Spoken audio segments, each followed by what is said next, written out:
Hello, in this video I'm going to show you how to create secure folder on Samsung Galaxy A35 and A55 5G. Go in settings, scroll down, go in security and privacy, again scroll down, go in more security settings, tap on secure folder, tap on continue, tap again on continue, wait for a while, it is duplicating all your mobile phone applications.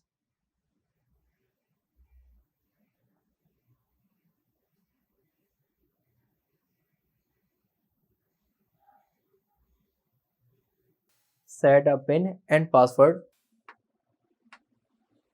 I will select PIN, tap on allow, tap on next. As you can see, my secure folder is created. This is how you can create and set up secure folder on Samsung Galaxy A35 and A55 5G.